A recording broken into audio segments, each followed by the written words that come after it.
Seja muito bem-vinda, seja muito bem-vindo ao meu podcast Caminhos de Cura, lições de um cirurgião oncológico e robótico para mulheres no combate ao câncer. Eu sou o Dr. Alex Bruno, eu sou cirurgião robótico em câncer, formado pelo Instituto Nacional de Câncer, e eu faço cirurgias para recuperar meus pacientes, para curar e controlar o câncer, mas acima de tudo, o que eu opero é gente. E o que eu gosto mesmo, de verdade, é ajudar as minhas pacientes a enfrentarem o câncer de uma maneira melhor e recuperarem a sua vida de uma forma melhor. Além de prevenção do câncer, aqui eu também vou falar sobre tratamento e as atitudes e conhecimentos para vivenciar de uma forma melhor esse desafio. Então vamos juntos trilhar um caminho de esperança e de cura.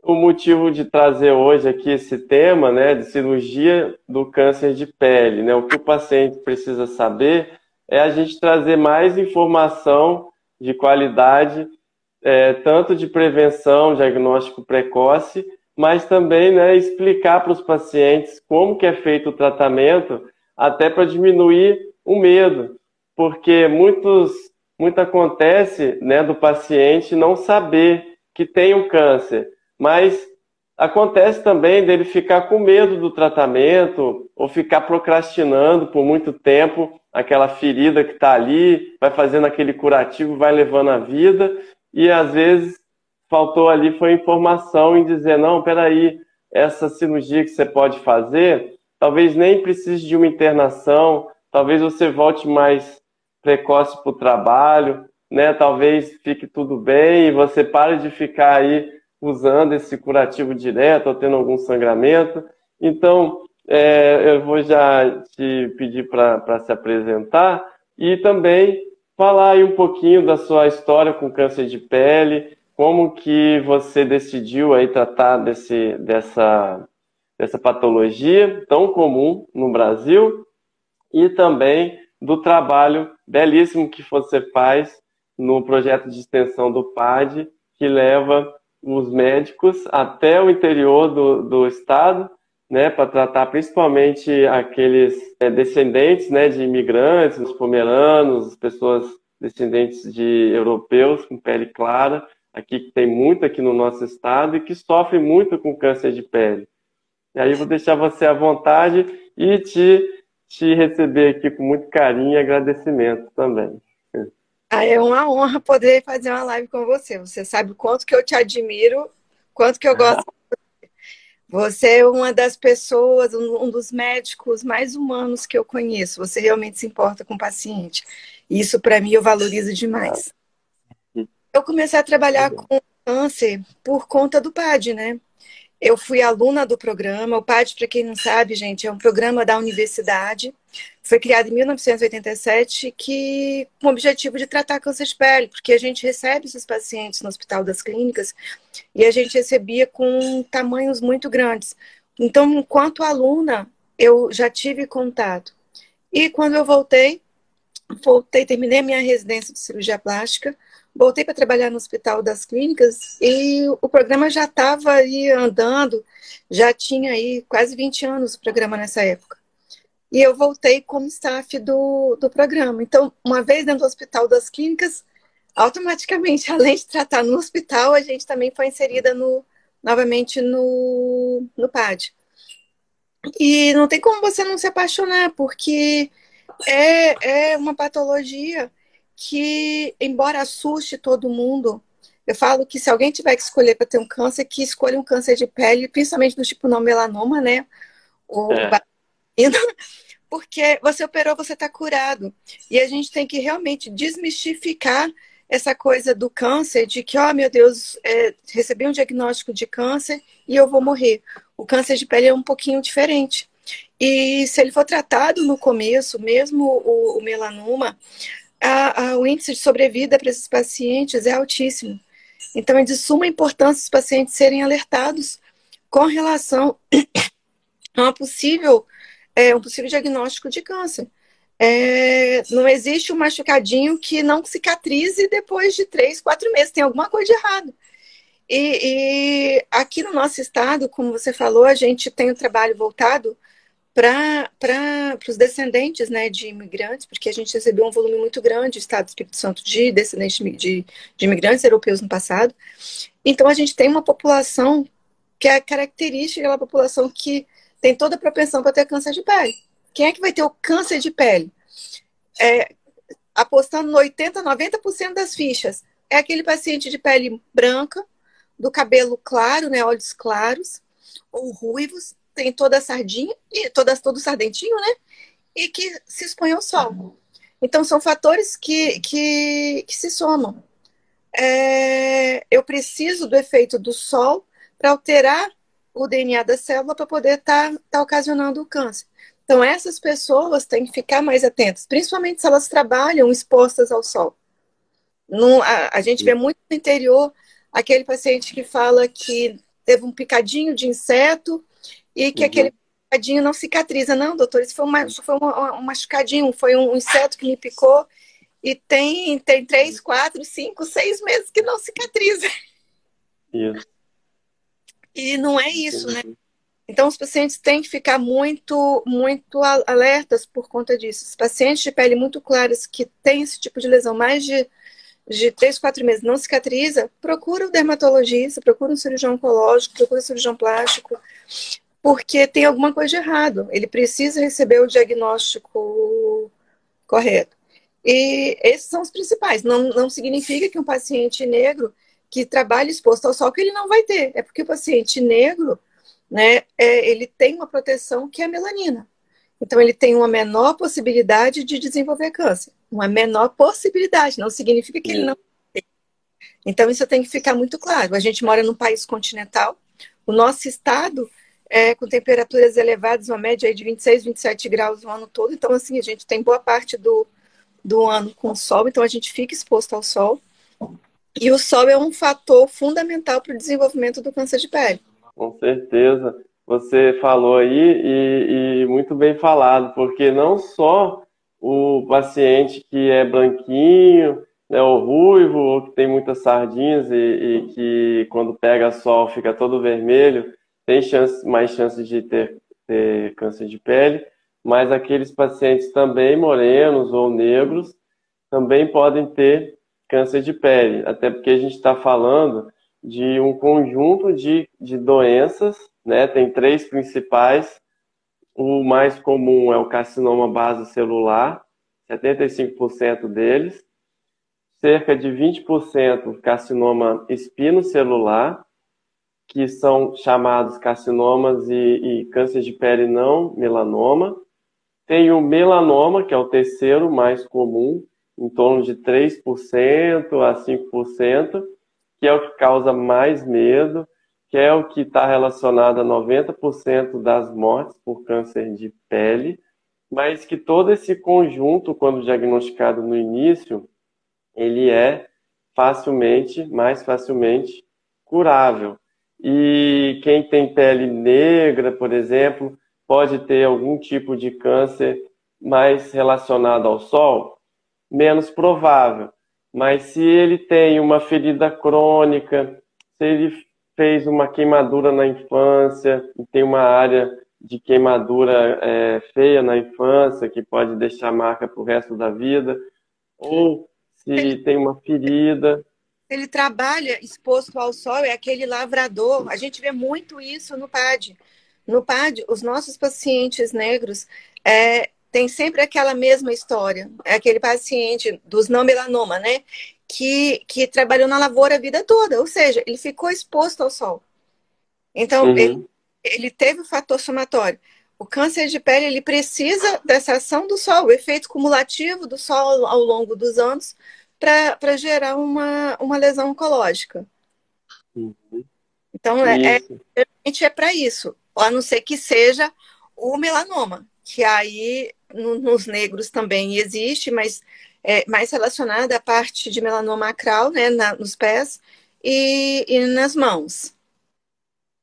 Exato. Com relação aos outros fatores de risco, pessoas também que têm, por exemplo, que foram transplantados, ou que têm uma imunodeficiência, tem HPV, né? O HPV também pode causar um carcinoma espinocelular em algumas áreas anogenitais. Esse conjunto, então, chamado câncer de pele, e hoje a gente vai falar desse tratamento, como que funciona o tratamento, pensando aí no diagnóstico, pensando aí na programação cirúrgica. E você falou aí que você teve a história aí de que na faculdade teve contato com a cirurgia plástica, se encantou pela reconstrução, né, pela essa área tão bonita da cirurgia plástica. E no meu caso, não sei se você sabe, mas eu sempre quis fazer cirurgia.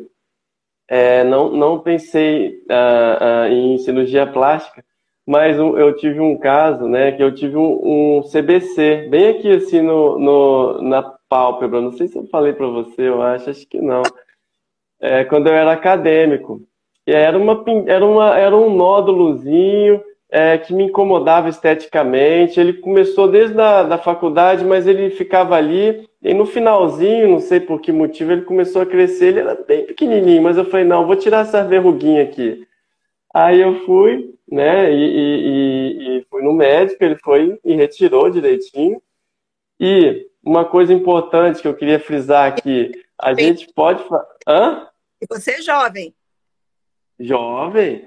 E jovem, assim, eu sempre tive cuidado, assim, com questão de passar protetor, meus pais me ensinaram, mas, poxa, eu acho que eu devo ter exagerado alguma coisa assim, né? Até porque passar protetor não é uma carta de alforria que você que você pode ficar lá torrando eternamente, né, no sol.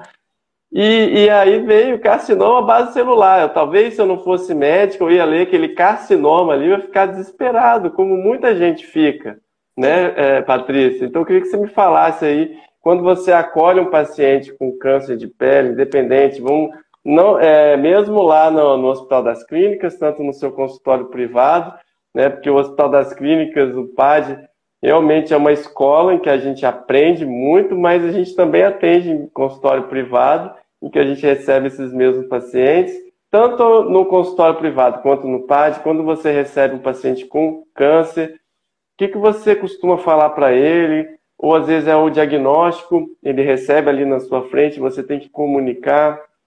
O que você acha importante da gente estar falando para os pacientes? Deus, eu não dou tanta notícia ruim, né? Porque eu sempre brinco com o paciente, porque quando ele vem, hoje tem o Dr. Google, então ele já foi para a internet, ele já pesquisou, e o problema é que o que ele lê às vezes assusta. E ele chega lá ou ela desesperados, e eu falo, não se preocupa, não precisa fazer testamento, que você não vai morrer disso. Você não vai fazer rádio, não vai fazer químio. Acalme. Esse é o câncer mais tranquilo para se tratar. No geral, como aquilo que eu falei no começo, o vaso celular e o espino celular, quando tratados, principalmente de forma precoce, tem uma evolução muito boa. Então, tirou, o paciente está curado. O que a gente tem que atentar é a forma como é tirado, o controle das margens, se a gente tirou tudo. Isso é de suma importância. Ele tendo o tratamento adequado, ele vai estar curado. O problema é que, como ele se expôs ao sol, quem teve uma lesão tem mais chances de ter outras. Então, ele já tem que ficar em alerta, porque qualquer outra lesão que surja, para procurar e fazer um acompanhamento adequado com o dermatologista. Isso é de suma importância. Então, eu tento tranquilizar o paciente ao máximo, mostrar que ele pode ter novas lesões, e não significa que isso está espalhando, como eles falam, né, que é a metástase. Não vai espalhar porque já está em estado avançado. É porque toda a pele sofreu o dano do sol. Então, ele tem uma chance maior de ter novas lesões. E surgiu, tem que ser retirado. Então, eu tento acolher e tranquilizar o paciente da melhor maneira possível. Porque realmente tem os pacientes que chegam no consultório, às vezes, com a esposa, ou com o marido, com os filhos. Já recebi paciente aos prantos, chorando, achando que ia morrer. E é nosso papel acalmar o paciente, mostrar da forma mais tranquila e de forma muito clara para o paciente. O paciente ele tem que ter esse entendimento, ele não pode ter dúvida com relação ao que ele tem. Eu acho que essa é a melhor forma de você tranquilizar e dar notícia para o paciente, mostrar a importância de prevenção daí para frente dos cuidados que ele tem que tomar depois do diagnóstico. E traçar toda a conduta direitinho. Muitas vezes, a maioria dessas lesões, o diagnóstico é clínico. Então, tanto na minha clínica privada quanto no SUS, eu sempre tento, por retirar a lesão por completo, fazer o que a gente chama de biópsia excisional. Eu reservo as biópsias incisionais, que é tirar só aquele pedacinho para a gente dar o diagnóstico em caso de lesões muito grandes ou lesões que podem trazer uma distorção grande para o paciente. Mas a maioria dessas lesões, o diagnóstico é clínico, então tirou, está curado. Desde que a gente tire com máscara, porque a gente também não tem um microscópio, né, no olho que vai garantir. Verdade. Porque muitas vezes, isso também às vezes é um pouquinho difícil para o paciente entender. Para o carcinoma base celular, para os carcinomas, né? Ele passa por baixo, por cima você não vê nada. E aí, quando vem o resultado do exame, tá lá, margem comprometida. Aí o paciente já fica desesperado, né? Meu Deus! É verdade, é verdade. Como é que eu vou fazer agora? Vou ter que operar de novo? Sim, porque a gente precisa retirar toda a lesão.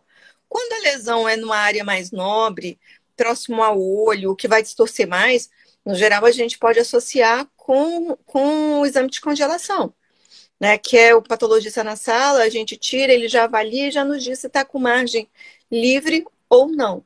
Mas a maioria dos casos, a ressecção ela pode ser feita a nível ambulatorial. Não precisa levar o paciente para o centro cirúrgico, sedar, anestesiar. Esses aí estão reservados, esses procedimentos mais ao nível hospitalar, para as lesões maiores e para pacientes mais ansiosos.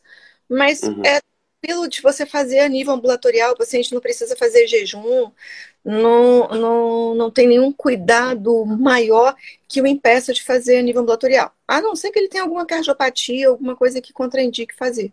Mas, no geral, o tratamento ele é bem tranquilo de ser feito para o paciente. Então, é outra coisa que deixa o paciente tranquilo, quando ele sabe que ele não vai precisar obrigatoriamente ir para o centro cirúrgico para fazer. Eu posso fazer no consultório? Pode. Consultório. A maioria das lesões pode ser feita no consultório, mesmo o melanoma. Mesmo quando a gente tem uma lesão suspeita de melanoma, o tratamento inicial, que é a biópsia, né, para a gente dar o diagnóstico, ele pode ser feito a nível ambulatorial. Não tem problema. Não é porque, mas até no consultório, até na clínica privada você faz? Sim, até na clínica privada a gente faz a nível ambulatorial. Como eu falei, eu reservo as situações de levar para nível de ambiente hospitalar os pacientes que têm alguma comorbidade que seja mais arriscado fazer em consultório. Mas fora isso, eu vou falar assim, na minha clínica privada, 90% eu faço a nível ambulatorial, tratamento inicial, e só realmente 10% dos casos, às vezes até menos, eu levo para tratar a nível de ambiente hospitalar. É bem compatível com a literatura. A literatura aponta isso, sim. 90% das vezes a gente consegue fazer o tratamento do câncer de pele sem muitos esforços do ponto hospitalar. Então, a gente vai levar o paciente para o hospital, aquele paciente tem um risco cirúrgico maior, paciente que precisa de uma sedação para ficar mais tranquilo, ou que você acha que vai fazer uma cirurgia mais complexa e precisa de um grau de analgesia, anestesia e sedação melhor, a gente vai usar o recurso que a gente tem. E dos pontos, algumas coisas que você falou, Patrícia, né, eu vou fazer o link com aquela história que eu falei, da minha, né, que eu tive um carcinoma base celular aqui, nodular, com 23 anos por aí, é que toda lesão ela precisa ser encaminhada para patologia. Então imagina se eu tivesse, queima essa verruguinha aqui, que isso aqui deve ser uma verruguinha mesmo, né? Joga fora. Não vou gastar dinheiro aqui com patologia para fazer biópsia, não. Não, faça a biópsia. Leve para o patologista. Se precisar, sei lá, se não tiver acesso ao SUS ou tiver que pagar, paga. É um exame que vale a pena pagar ou dar um jeito de ter, porque ali pode ter uma informação muito importante. Então, conforme a doutora Patrícia falou, é uma biópsia. mais que às vezes foi retirada a lesão inteira e que aquela biópsia pode resolver aquele probleminha de vez só com uma cirurgia, a informação que existe dentro daquela biópsia, ela nunca pode ser desprezada. Então, imagina no meu caso, se eu não soubesse que era o tal do carcinoma base celular. Talvez eu nunca tivesse me tocado que eu tinha que prestar mais atenção com o sol, ou que eu devia me cuidar mais. Então, lá em casa eu falo, eu que sou o chato do protetor solar. Eu que fico mandando o pessoal passar protetor solar, usar boné, óculos escuros, sair do sol. Eu sou mesmo, eu não nego. Mas então, até eu falo, tem que toda família tiver alguém, não precisa ter tido melanoma não, nem carcinoma, base celular, nada. Mas se tiver alguém conscientizado, esse é o objetivo nosso da nossa live, para proteger as outras, né, para ter um ato de comportamento melhor, né, com relação ao sol, com relação à proteção e se informar, né? Então, esse é um ponto importante. Outro ponto é que até 40% das pessoas que tiveram câncer de pele nos primeiros 5 anos podem ter outro câncer de pele, né? Ou até o fim da vida, porque começa mais ou menos em torno dos 40 anos, vai para 60, 70 anos, eu comecei mais cedo. Eu comecei a ver isso já um tempo atrás. Antes, câncer de pele, você esperava pacientes pessoas acima de 40 anos. Só que mudou, né, a geração. Primeiro que, assim, antigamente as pessoas não passavam protetor, ao contrário, passava bronzeador. E a cultura do bronzeamento, então, assim, da não proteção, você já é de uma geração da não proteção. Então, assim, o que a gente viu foi tendo câncer em pessoas mais novas, que a gente não via. E foi de suma importância esse desconforto seu. Tá lá crescendo, tem alguma coisa de errado. A conduta é essa mesmo. Procura um serviço e faça principalmente o exame. Pelo amor de Deus, não adianta tirar a lesão sem ter um exame que nos norteie sobre que tipo de lesão é aquela. É de suma importância. É de suma importância. E ali dali para frente eu tirei mais umas duas pintinhas assim, pigmentadas, que eu já estava lá no INCA já fazendo cirurgia oncológica, já rodando no serviço de câncer de pele. Aí também a gente ficou um pouco impressionado, mas eram pintinhas estranhas. Então, se você surgiu com uma pinta diferente daquelas que você tem, ou mais pretinha, ou que está crescendo, ou uma pinta antiga que começou a crescer, começou a coçar, começou a sangrar, não está certo também, igual a Patrícia falou. Procura um atendimento de um especialista e que também, até a biópsia, por mais simples que possa parecer, ela também é importante ser feita por alguém que conhece de câncer de pele.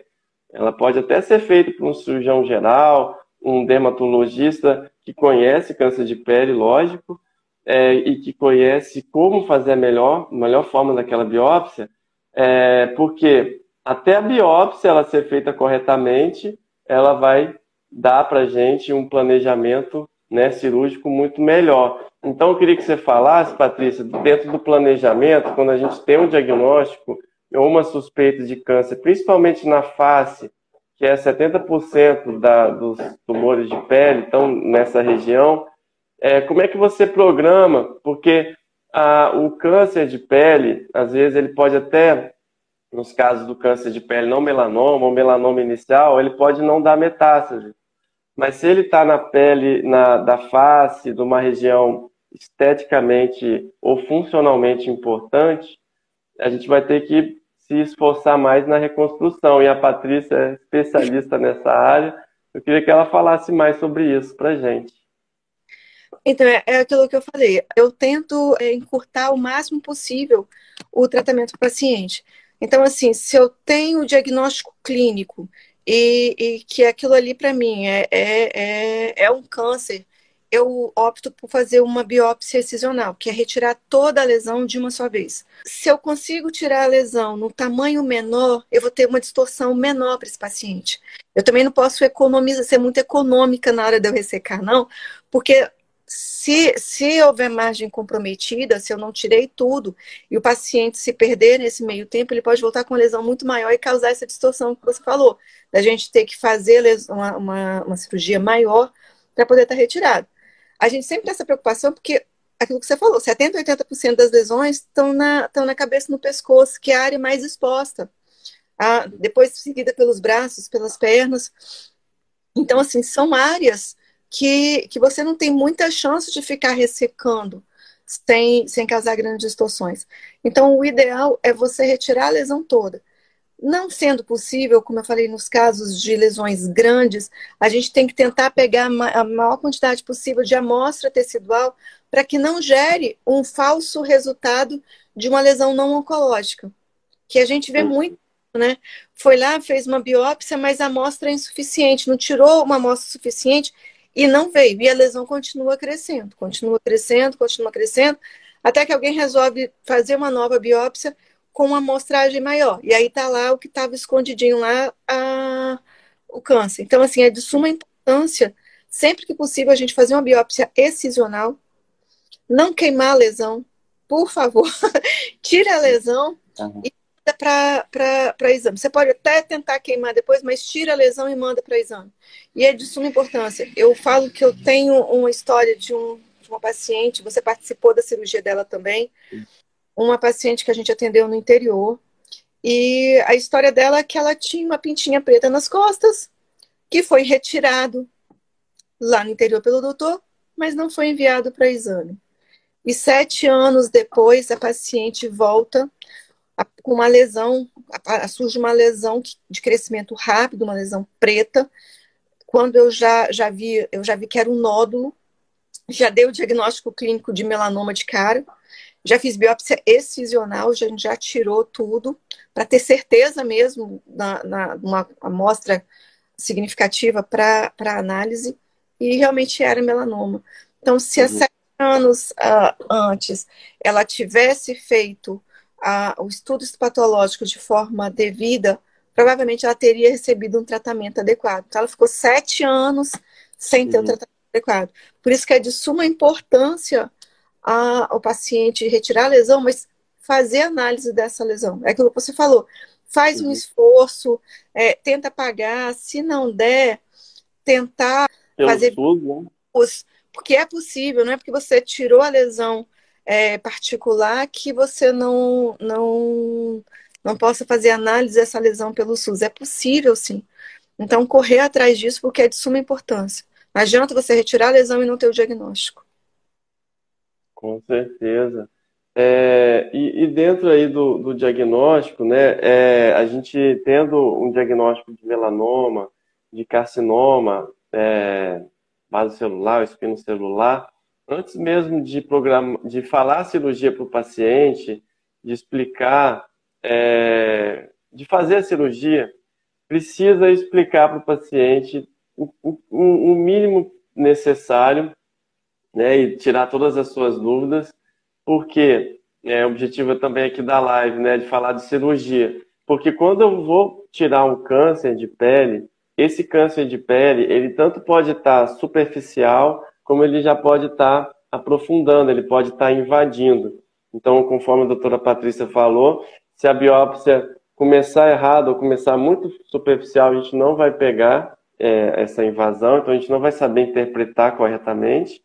E, uma vez que a gente sabe que existe uma invasão, a gente também pode esperar como que a gente vai tratar, qual que é a margem que a gente vai precisar dar ali, o que é margem de segurança? Margem de segurança é uma área de tecido tridimensionalmente livre de câncer. A gente precisa tirar o câncer pela raiz. A gente sempre fala assim com os pacientes, eles sempre entendem. Por quê? Né? E em volta dessa raiz tem que ter um tecido normal, tem que ter uma terrinha ali normal, não pode ter raiz ali, porque se tiver um pedacinho de raiz ali, que é o que a gente consegue ver tanto no exame histopatológico final, quando a gente pega o resultado final e às vezes vai estar lá a margem comprometida e a gente tem que tomar uma conduta com relação a isso, quanto a gente também pode, né, ao suspeitar de uma lesão mais perigosa, pedir o patologista para estar presente na sala para fazer uma avaliação que a gente chama de congelação das margens e dar para a gente um diagnóstico intraoperatório de margens comprometidas ou livres, e assim a gente vai programar a cirurgia, às vezes tem que ampliar mais para um lado do que para o outro, e assim a gente consegue um êxito maior. Mesmo assim, no final, o patologista também vai pegar esse mesmo material que ele analisou inicialmente, vai confirmar tudo, e também lá no final pode vir alguma coisa mais de imagem comprometida. Então, quando você explica essa trajetória, esse raciocínio para o paciente, ele começa a entender, opa, meu caso realmente, eu estou diante de uma pessoa que entende do assunto, isso vai deixar ele mais tranquilo, não vai ficar com caraminhola na cabeça, mas ele vai entender o problema. Uma vez que você entende quais são os caminhos, se por acaso precisa fazer uma ampliação ou uma reoperação para fazer um retoque ou outro, a pessoa, não, peraí, o doutor Alex me explicou realmente, essa é a dificuldade do meu caso, e vamos lá, vamos tratar e vamos ficar curados, vamos ficar controlados do problema. Não é isso, Patrícia? É isso mesmo. É de suma importância o paciente ter esse entendimento. É aquilo que você falou, mesmo com o patologista na sala, mesmo fazendo o exame de congelação, na congelação, o resultado vindo negativo, não é certeza que a gente tirou tudo. Esse resultado de certeza a gente vai ter quando vier o resultado patológico, porque aí é um outro processo. Na parafina você consegue uma análise melhor e o paciente tem que ter esse entendimento. E se acontecer, tem que voltar para a sala e reabordar, reexplorar a ferida. Muitas vezes é aí que eu entro com o Alex, porque as são lesões maiores. Para mim, as lesões já são um pouco menores que chegam para mim. Eu falo que quando eu preciso de ajuda dos universitários, eu corro lá para o doutor Alex e peço socorro, porque a gente também tem um limite de atuação. Então, lesões maiores, é muito difícil a gente ter esse entendimento, o Alex também, a gente divide responsabilidade. Muitas vezes, para a segurança do paciente e para a nossa também, a gente opera em conjunto, a gente faz cirurgias em conjunto. Plástica, cirurgia oncológica, cirurgia de cabeça e pescoço. Isso daí traduz em cuidado para o nosso paciente, né, Alex? É respeito ao nosso paciente. Com certeza. Com certeza, e muitas vezes é uma reconstrução da Patrícia, é o que salva um braço, é o que salva um membro, é o que salva uma estética funcional melhor, né? Então, tanto isso da dificuldade para o paciente entender, olha, realmente o meu médico vai ter que fazer uma incisão grande. Então, às vezes ele tem uma biópsia e você precisa ali dar o tratamento definitivo, e é chamado de ampliação de margem, para você dar a margem de segurança adequada para o caso, a cicatriz vai ficar maior. A cicatriz, para fechar primariamente, que a gente chama, que é quando a gente consegue costurar com pontinhos, a gente tanto pode fechar direto, e assim fica um cortezinho, retinho, ou pode precisar de um retalho de pele, ou de um enxerto. E aí a Patrícia é maior especialista nisso. Eu queria que ela explicasse aí pra gente. Então, gente, a cirurgia plástica não é mágica. Então, assim, já tem que ter esse conceito. Sempre vai restar a cicatriz. Como o Alex falou, em lesões menores, a gente consegue o fechamento primário, que é tirar a lesão e fechar, né? Dando ponto simples. Mas muitas vezes é uma área muito grande. Então, quando acontece isso, não dá para a gente fechar. A área cruenta, o pedaço que ficou sem tecido ali, sem pele cobrindo, é muito grande. E a gente precisa transpor pele de uma região para outra. O retalho é quando são lesões próximas, mas a gente precisa, às vezes, cobrir áreas muito grandes que eu tenho que fazer enxertos retirando pele da coxa, do braço, de regiões próximas para poder estar cobrindo aquela área cruenta. Então, já são cirurgias maiores e que o paciente tem que ter um entendimento que isso é visando a segurança dele. Nossa, então tá tão grave assim que eu vou ter que fazer um enxerto, que eu vou ter que fazer um retalho. Isso é para garantir que a gente vai estar colocando um tecido são ali para poder estar cobrindo aquela área cruenta, porque também é muito ruim a gente deixar aberto. Não que a gente não deixe, né, Alex? Às vezes é preciso. A gente tem uma dúvida diagnóstica se a gente realmente conseguiu tirar tudo, todo o tumor daquela região, que no exame de congelação o patologista não nos deu certeza de que tirou tudo. Muitas vezes a gente opta por deixar aberto até sair o resultado do exame, e aí no segundo tempo a gente volta com o paciente para a sala e a gente vai prover a cobertura, ou com um retalho, ou com um enxerto, nos casos que não dê para fazer fechamento primário. Mas, assim, às vezes assusta o paciente quando a gente fala que vai fazer um retalho ou um enxerto, na atitude da cirurgia. É ele entender que a lesão é muito grave e que pode ter uma distorção maior e sempre gera essa preocupação. Mas a gente sempre opta por um retalho, um enxerto, justamente buscando uma distorção menor para aquela área, porque muitas vezes quando você tenta fechar primário, aí você causa uma distorção. Você imagina no nariz ficar aquela coisa torta, né? Um em cima, um embaixo. Então, os enxertos são opções para uma reconstrução adequada para aquele paciente, sem levar a grandes distorções daquela área anatômica que tem o tumor, né? Aquela região do olho, do supercílio, do nariz, da região oral, né, de boca. Então é isso. E cuidando depois, porque logo que opera, às vezes pode até assustar, porque como o retalho tira uma área próxima e leva para a área onde foi retirada, a incisão acaba ficando um pouco maior. E depois, com o tempo, ela pode ficar até escondida, né, Patrícia? Ela pode depois ficar até, de alguma maneira, esteticamente bem melhor que se fosse fazer um fechamento sem esse retalho. Então, ficaria um nariz torto, ou o olho com ectrópio, né? Algumas alterações funcionais precisam ser consideradas. E quando a gente tira muito tecido e que não é possível fazer um retalho local, a gente desse enxerto, que é você tirar, né, é como se estivesse transplantando uma plantinha de outro local onde não tem câncer, tirar uma pelezinha de um local onde está sobrando e plantar aquela plantinha naquele terreno ali, né, vai ter os cuidados direitinho. Então, normalmente esses pacientes acabam voltando semanalmente, né, Patrícia? A gente ficar acompanhando, vendo os pontos, ver se tem alguma área de inflamação, um pontinho ali que a gente tira. Às vezes precisa fazer um antibiótico para cobrir alguma infecção que possa haver. E tudo que é diagnosticado no início, o paciente junto, entendendo o seu problema, entendendo a cirurgia, isso a gente explica também no pré-operatório, ele vai sair mais empoderado daquilo, né? Ele vai saber os sinais de alerta, quando que deve te procurar em caso de alerta, alguma coisa, para ir corrigindo e funcionalmente devolvendo esse paciente para a sociedade, né, Patrícia? Sim, é de suma importância, principalmente nos pacientes mais idosos, a participação da família também, para gerar uma confiança do apoio na hora de curativo, né? Principalmente dos enxertos, que requer um cuidado maior do que o retalho. Então, assim, é de suma importância o apoio familiar no pós-operatório.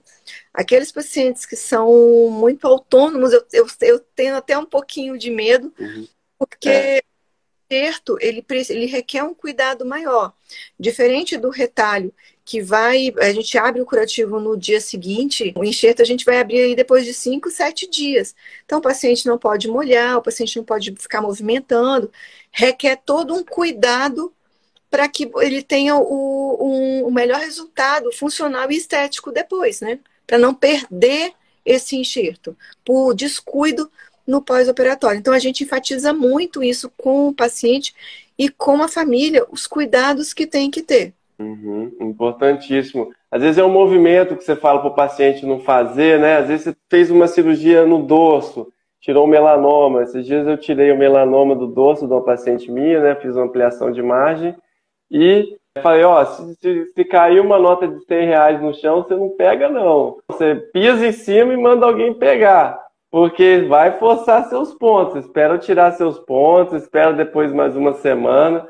não forçar, ou às vezes fez uma cirurgia no braço e não pode dobrar. Então é um conjunto de informações e recomendações que a gente tem que dar.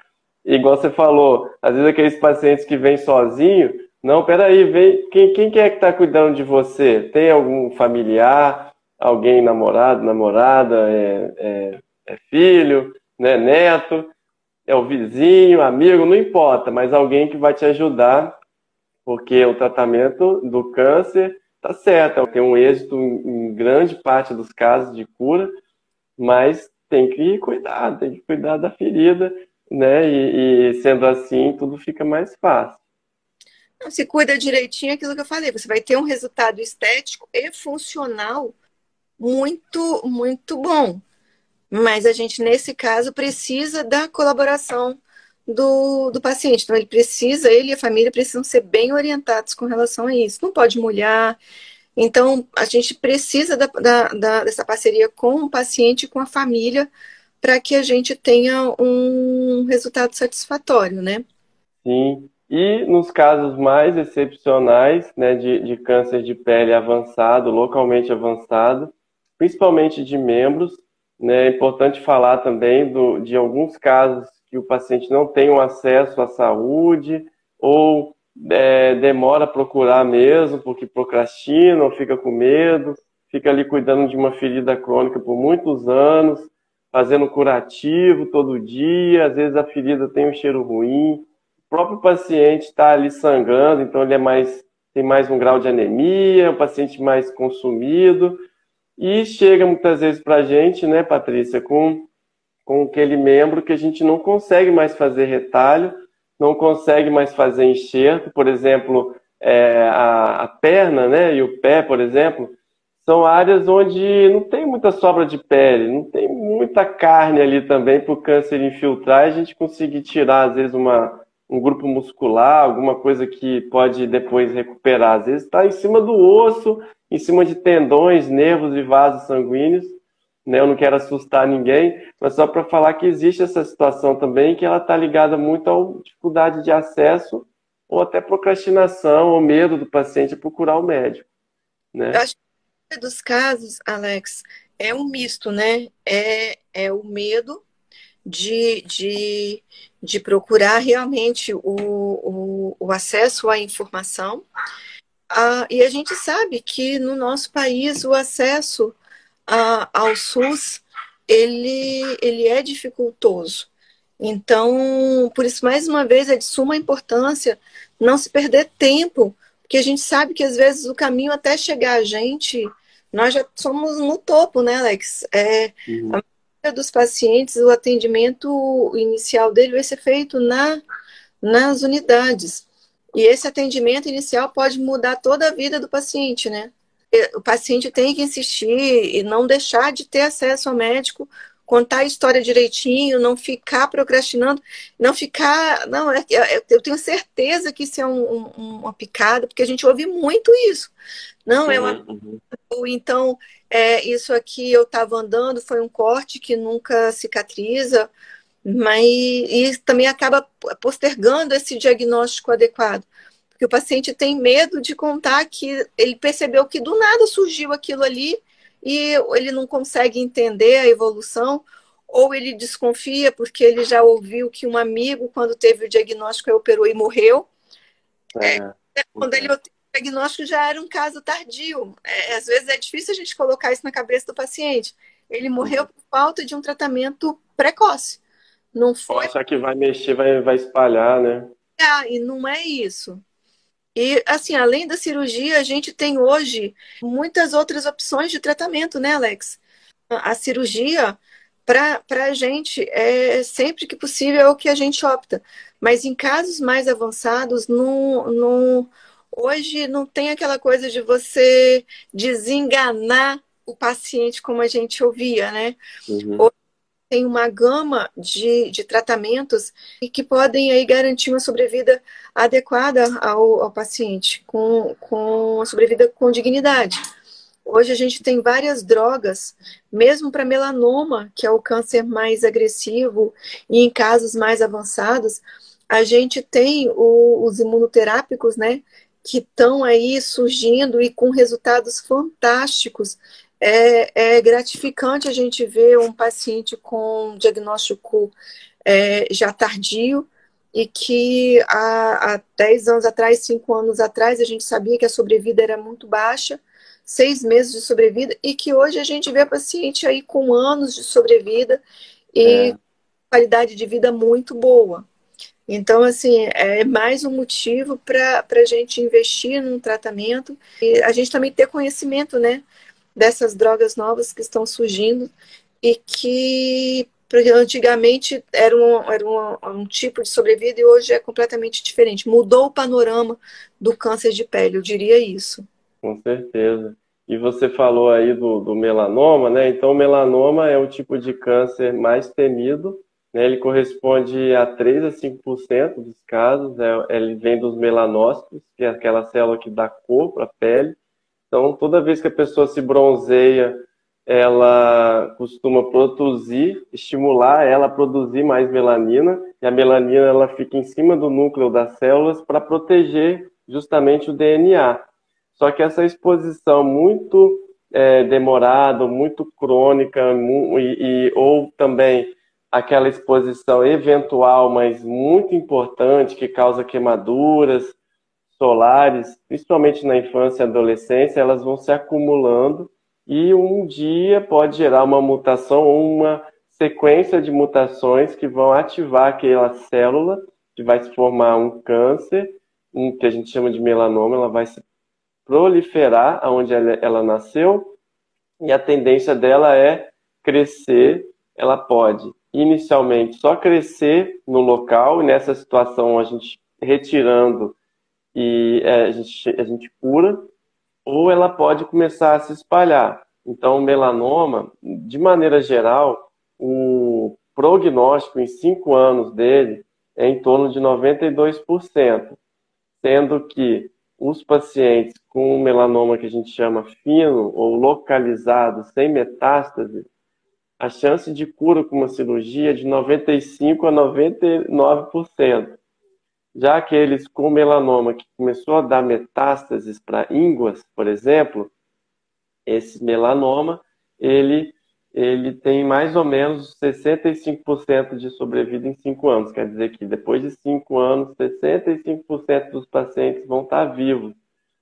E no caso do melanoma avançado, que é quando ele dá metástases, hoje a sobrevida está em 25%. Mas como a Patrícia falou, a revolução da medicina está chegando muito forte para o melanoma. É um tipo de doença que antigamente a gente via casos que a gente realmente não podia fazer muita coisa. A quimioterapia que a gente tem convencional, infelizmente, ela não consegue uma resposta ao tratamento por muitos meses. E o que a gente vê hoje nos últimos 10, 20 anos é que tanto a terapia alvo molecular, que é um tipo de tratamento em que é identificado um gene no DNA, esse gene está ligado a uma replicação celular, a um circuito, e a droga age naquele gene, inibindo aquele gene e interrompendo esse circuito que está gerando a célula, fazendo a célula replicar. Esse gene, hoje a gente sabe que é mais comumente encontrado é o BRAF, né? Ele pode estar presente até em 50% dos pacientes com melanoma. E para os pacientes que não têm esse gene, principalmente, é utilizado a imunoterapia, que são drogas que conseguem ativar o sistema imune para combater, no caso aí, o melanoma, que a gente está dando de exemplo. Então, também são drogas que conseguem um grau de resposta muito alto. Então, existem 4 situações, para falar de cirurgia aqui, em que a gente trata o melanoma. É quando o melanoma está inicial. A gente faz a biópsia, o resultado do microestadiamento, que é o resultado da biópsia, ele vai dar para a gente o que a gente chama de microestadiamento, e o patologista ele mede a espessura do Breslow, que é a espessura em milímetros que esse tumor está crescendo ali na pele. sendo ele um melanoma que a gente chama fino, com menos de 1 milímetro, sendo bem fácil de explicar aqui, a gente só vai ampliar a margem. Deixar né? claro que essa análise do Breslow é o crescimento na profundidade, não na superfície, é para baixo. É o que eles falam que está profundo, né? Então é na profundidade que faz a análise desse Breslow. Realmente, é na profundidade. Ele está descendo, o patologista vai ver qual que é a profundidade que ele está descendo. Sendo ele fino, que a gente chama, bem fininho, menos de 1 milímetro, sendo simples na minha explicação, esse caso não precisa de pesquisa de linfonodo sentinela, vai precisar somente de uma ampliação de margem, que a gente tira a margem de tecido normal em volta, então uma segunda cirurgia em que a gente retira aquela cicatriz com margem de segurança, aquilo que eu estava explicando. A segunda situação é quando a gente tem um paciente que não tem ínguas alteradas, mas tem um melanoma que ultrapassou esse 1 milímetro aí de profundidade aí, conforme a Patrícia falou. Nesses casos, a gente vai fazer a ampliação de margem e durante essa cirurgia, a gente vai fazer o que a gente chama de pesquisa de linfonodo sentinela. No corpo, a gente tem o sistema linfático, que é um conjunto de canais que drenam a linfa, o tecido produz um líquido dentro dos tecidos de toda parte do corpo, e esse líquido ele é coletado por canais linfáticos, e esse líquido volta para a corrente sanguínea. E antes de voltar para a corrente sanguínea, ele é filtrado nas ínguas, que a gente tem em todo o corpo, na região cervical, que vigia essa região da face, do pescoço, na axila, que vigia a região dos braços, do tronco, na região inguinal, que pega o tronco, pega também as pernas. Então, pesquisa de linfonodo sentinela é saber qual que é a íngua que está drenando aquela região, a primeira íngua que está filtrando a linfa daquele tumor naquela localização. Então, a gente vai injetar um material, tanto o azul, que pode ser um corante, que a gente vai ver o linfonodo azulzinho, ou o tecnésio, que é com a ajuda da medicina nuclear, que é um material, uma radiação bem fraquinha, que vai ser detectada nesse linfonodo que eu estou falando. A gente tira esse linfonodo, ele é normal, aparentemente, e o patologista que vai dizer se ali tem um câncer, melanoma ou não. Isso vai ajudar a gente a definir o risco que esse paciente tem da doença voltar. Pode ajudar a gente a fazer um tratamento adjuvante complementar, tá? E terceira situação é quando a gente vê o melanoma, a pintinha pretinha, e já tem uma íngua no braço, uma íngua já grande. Nessa situação, a gente tira o melanoma, faz ampliação de margem e faz o que a gente chama de linfadenectomia, de uma região anatômica comprometida. Isso ajuda a controlar a doença, isso pode curar um paciente, sendo associado também a outros tratamentos, como radioterapia, imunoterapia, terapia-alvo. E a quarta situação é quando existe já doença metastática, já tem doença no pulmão, ou doença em fígado, em que a gente vai tirar o melanoma para não deixar ele crescer onde ele nasceu, ou também pode tirar umas ínguas ou um conjunto de ínguas para evitar que ele cresça e atrapalhe. Ou fazer uma metastasectomia, que é quando a gente tira uma metástase. Então, o que eu quero resumir também é dizer que tem muito tratamento, o câncer, apesar de às vezes ser desafiador, né, Patrícia? A gente se especializa. É muito comum a gente se encontrar em congressos do Grupo Brasileiro de Melanoma, né? E a gente aprende muito nessas ocasiões e vem trazer aqui para os nossos pacientes aqui. Tem um entendimento que é um tratamento multidisciplinar, né? Não é um tratamento de uma especialidade só. Quando o paciente tem acesso a uma equipe multidisciplinar, ele tem grande chance de ter um tratamento recebido de forma adequada. Outra coisa que eu queria complementar, Alex, pelo que você falou, que uma coisa que eu sempre ouço dos pacientes, quando eu penso que é melanoma, que eu explico para eles que eu tenho que tirar um pedacinho e que dependendo do resultado a gente vai ampliar essa margem. Eles sempre me perguntam, mas doutor, então por que você já não tira logo com margem? Isso. A gente pode tirar com margem, gente, justamente porque eu posso precisar fazer o linfonodo sentinela. E se eu tirar com uma parte maior, eu posso ter um falso resultado com relação ao linfonodo sentinela. Não é isso, Alex? Exatamente. A gente vai tirar uma íngua que está responsável por uma outra região. A gente vai se confundir. Não vai conseguir fazer a identificação desse linfonodo corretamente, vai achar um outro linfonodo qualquer que não vai representar, né, a drenagem daquela região. A gente pode se enganar. Então, depois que a gente faz esse tratamento, por exemplo, o paciente, né, finalizando aqui, né, Patrícia, a gente já falou muita coisa, ele vai entrar em acompanhamento, a gente vai ficar acompanhando ele, já mandar para os outros médicos, como oncologistas, fisioterapeutas, para poder reabilitar esse paciente, mas também depois a gente vai ficar acompanhando ele. Isso. É um paciente que vai manter um segmento aí ao longo dos próximos 5 anos, pelo menos, né? Com certeza. E é isso.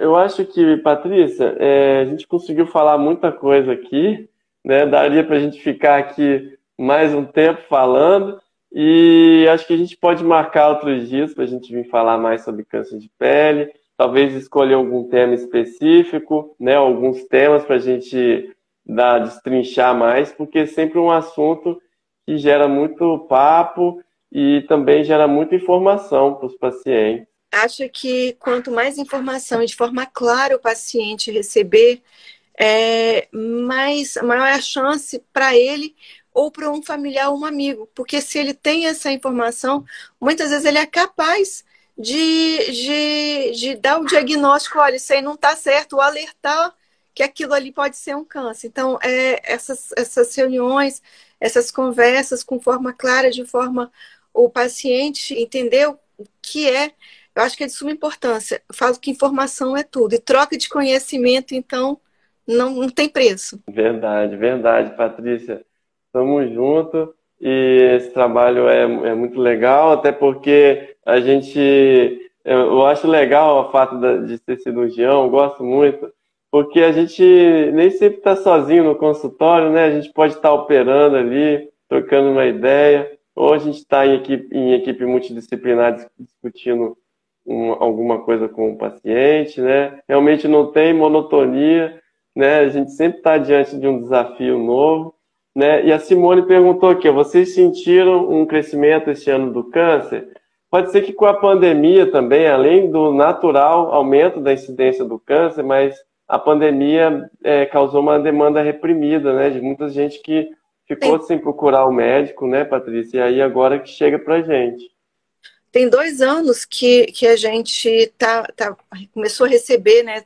Porque assim, o ano de 2020 ficou todo mundo em casa e não procurou auxílio médico. Quem trabalhou no ano de 2021, a gente começou a ver essa demanda, e agora em 2022, com as pessoas mais confortáveis, porque já foram vacinadas, aí as pessoas estão vindo.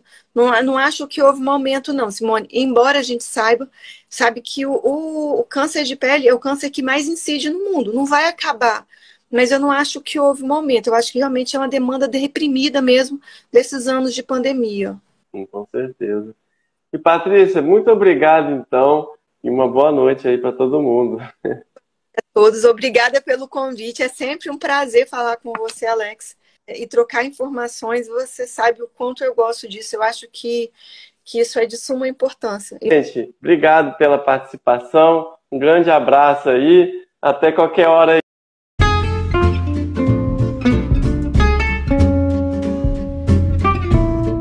E agora eu quero te agradecer por ouvir o meu episódio e eu quero te fazer 3 pedidos. O primeiro é deixar seu comentário aqui embaixo dizendo como esse episódio te ajudou ou outros episódios estão te ajudando. E segundo pedido, encaminhar para alguém que pode estar precisando ouvir esse episódio. E o terceiro pedido é me seguir no Instagram e no YouTube. E até mais, até o próximo episódio.